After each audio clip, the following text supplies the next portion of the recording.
वे दोनों ही आप से अब तुम पर आ गए थे और दोनों ने ही इस बात पर ध्यान नहीं दिया। दोनों ने अपने बीच के फासले को एक स्टेप कम कर दिया था, जिसका एहसास उन दोनों को नहीं था। रिहान की बात सुनकर सीवी को गुस्सा आ गया और उसने गुस्से में कहा, ठीक है तो जाओ, अब मैं तुम्हें उन लोगों से नहीं बचाऊंगी, फिर चाहे वह सारी लड़कियां मिलकर तुम्हारी इज्जत ही क्यों न लूट ले। उसकी बात पर रिहान जोर जोर से हंसना चाहता था, पर वह जानता था कि अगर वह हंसा तो सीवी और गुस्सा हो जाएगी। इसीलिए उसने अपनी हंसी को कंट्रोल करते हुए कहा, वैसे सलीना तुम्हें कैसी लगती है? बहुत टाइम से सिंगल हूँ, सोच रहा हूँ एक गर्लफ्रेंड तो बना ही लूँ। रिहान की इस बात ने सीवी के जख्मों पर नमक छिड़कने जैसा काम कर किया था और उसने उसे ऐसे देखा जैसे वह अभी उसे कच्चा चबा जाएगी। उसे सीवी के रिएक्शन देखकर हंसी आ रही थी। रिहान थोड़ा आगे बढ़ा और बोला, क्या तुम? अभी उसने इतना ही कहा था कि तभी सीवी ने उसे अपनी भीगी पलकें उठाकर देखा। उसकी आंखों में आंसू देखकर रिहान का दिल बेचैन हो गया। उसे बुरा लग रहा था। तभी उसने सीवी को अपने सीने से लगा लिया। उसके गले लगाते ही वह शॉक्ड हो गई। फिर खुद को और कंट्रोल न करते हुए उसने भी रिहान को कसकर हक करते हुए उसके सीने में अपना चेहरा छुपा लिया। वह उसके सीने से लगी रो रही थी।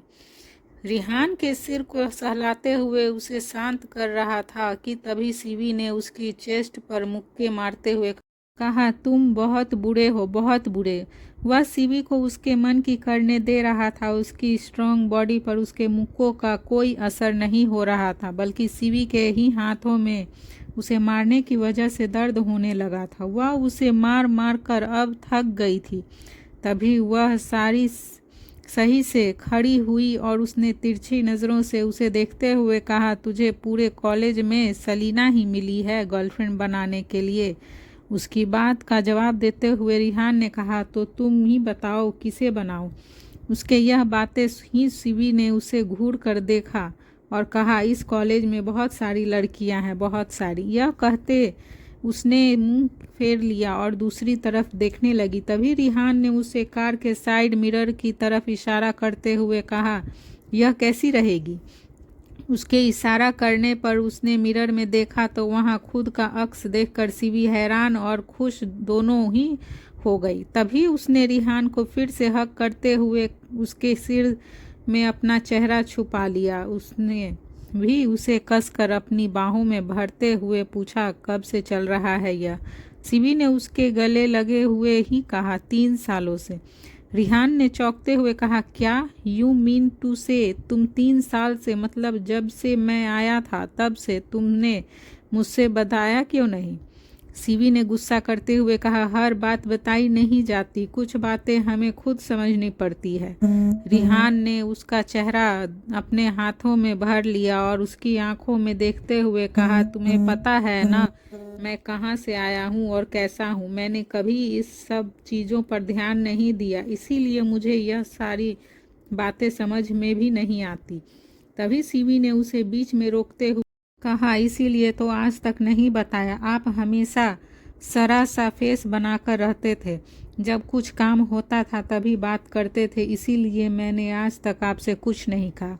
उसकी बात पर रिहान ने मुस्कुराते हुए कहा, तो अब कह दो।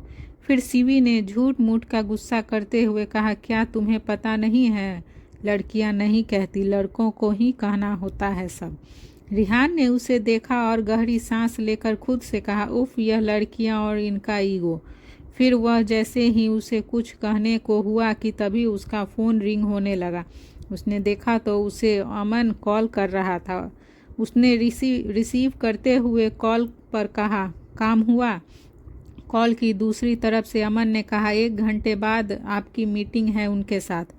रिहान ने ओके कहा और अमन ने फिर से कहा, मैं अरेंजमेंट कर देता हूँ। रिहान ने उसे रोकते हुए कहा, नो, कुछ मत करो, मैं वहाँ अकेले ही जाऊँगा। अमन ने परेशान होते हुए कहा, सर वे लोग बहुत खतरनाक हैं। उनकी बात पर रिहान ने कहा, मुझे ज़्यादा नहीं। यह कहते हुए उसने कॉल कट कर दिया। फिर कॉल पर बात करने के बाद उसने सीवी को एक नज़र देखा और कहा, क्या तुम्हें मुझ पर ट्रस्ट है? सीवी ने उसकी बाजू को पकड़ते हुए हाँ में अपना सिर हिला दिया। दूसरी तरफ इंडिया में सुहानी अपने रूम से निकल कर जा रही थी कि तभी अचानक से रुक गई। वह 2 कदम पीछे जाकर उस रूम में देखने लगी जिस रूम के सामने से वह अभी अभी निकली थी। उस रूम का डोर हल्का सा खुला था जिसकी वजह से उसे अंदर खड़े कायरव दिख गए। वह एक तस्वीर के सामने खड़े उसे एकटक निहार रहे थे। सुहानी ने अंदर देखने की कोशिश की तो उसके हाथ से ग्लास डोर पूरा खुल गया और वह गलती से अंदर चली गई। आवाज़ सुनकर कायरव ने पीछे देखा तो उसने सुहानी को देखकर वह चौंक गए और उसकी भौहें तन गई। फिर उन्होंने उनसे देखते हुए कहा, तुम यहाँ क्या कर रही हो? सुहानी उन्हें देखकर पहले ही डर गई थी। फिर डरते हुए उसने सफाई देने के लिए मुंह खोला। वे गलती से अंदर आ गई। तभी सुहानी को देखते हुए उन्होंने कहा, तुम कियान से बहुत प्यार करती हो ना?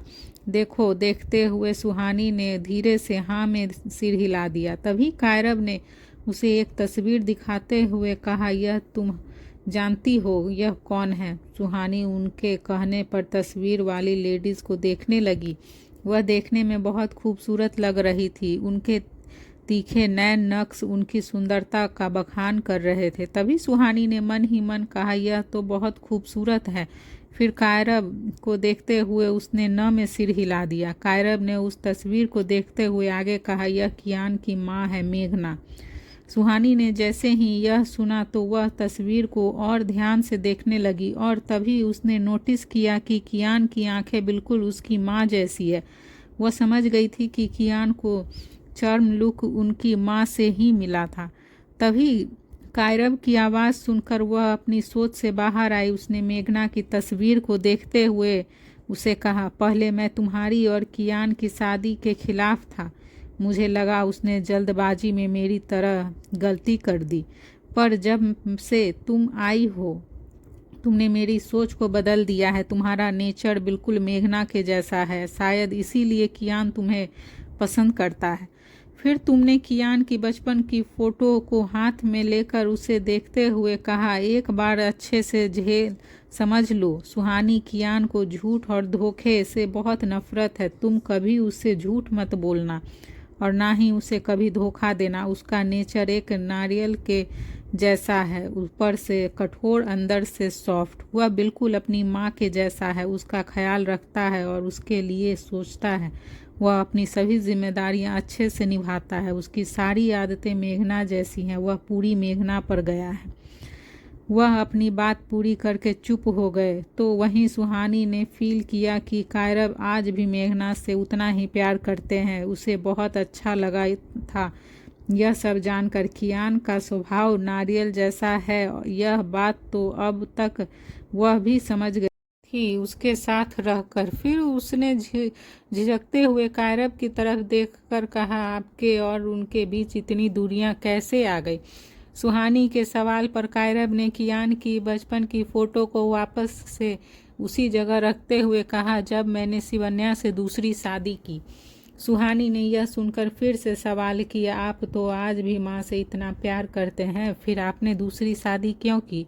सुहानी के सवाल पर उन्होंने उसे एक नज़र देखा। कायरव के ऐसे देखने पर उसे लगा कि शायद उसने गलत सवाल कर दिया है, इसीलिए वह उनसे अपनी नज़रें चुराने लगी। वहीं कायरव सुहानी के मुंह से मेघना के लिए माँ शब्द सुनकर बहुत खुश थे, पर वह उसके सवालों का जवाब देने में हिचक रहे थे।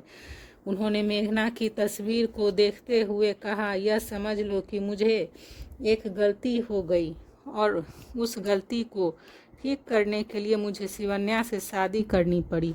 यह कहकर वह सुहानी को रूम में अकेला छोड़कर चले गए। उसके जाने के बाद सुहानी कुछ देर तक वहीं रही और वह रखी सभी चीज़ों को देखने लगी। वह पूरा कमरा कियान के बचपन और उसकी माँ की यादों से भरा था। सुहानी ने मेघना की तस्वीर के सामने खड़े होते हुए कहा, आपको बहुत तकलीफ होती होगी ना दोनों को एक दूसरे से इतना दूर देखकर। मैं आपसे प्रॉमिस करती हूँ माँ, मैं एक दिन दोनों के बीच की दूरियों को ख़त्म कर दूंगी। सुहानी रूम से बाहर आकर कायरव की कही बातों के बारे में सोचते हुए जा रही थी कि तभी वह एक सर्वेंट से टकरा गई।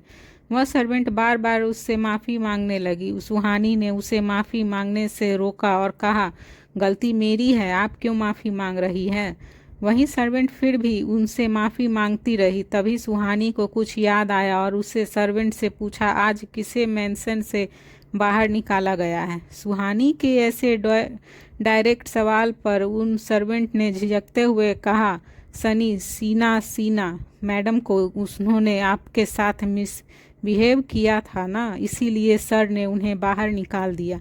उस सर्वेंट की बात सुनकर सुहानी अब समझ गई थी कि वह सीना ही थी जिसने उसे रूम में लॉक किया था।